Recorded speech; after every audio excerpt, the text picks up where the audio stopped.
If you want to edit the thank you page in SurveyMonkey, I'll walk you through it step by step.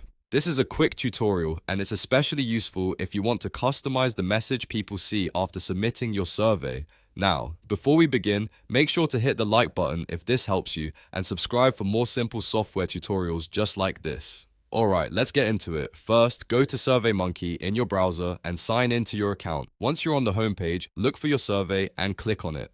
This will open the survey so you can access its settings and publishing options. From there, click on Publish Survey. This is where SurveyMonkey keeps the options for how your survey is collected and what respondents see after they finish. Next, you'll see a list of collectors. Click on the collector you are currently using to collect responses. If you have more than one collector, make sure you choose the correct one because the thank you page settings are tied to the collector you're using. After that, scroll down through the collector settings until you find the custom thank you option. This is the section that allows you to edit the message people see after they complete the survey. When you click on Custom Thank You, SurveyMonkey may prompt you to upgrade your plan. That's because this is a paid feature, so if you're on a free plan, you may not be able to customize the thank you page without upgrading. If you do have the right plan, you can continue and enter your custom thank you message, add links, or adjust the wording to match your brand and your survey goals. This is really helpful if you want to make the end of the survey feel more professional, thank respondents properly, or direct them to another page,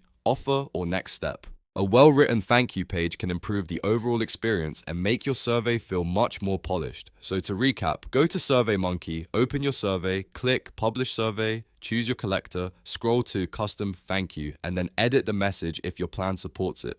If you run into the upgrade prompt, that simply means the feature is locked behind a paid plan. If this video helped you out, please give it a like, subscribe to the channel, and turn on notifications so you don't miss the next tutorial. Thanks for watching, and I'll see you in the next one.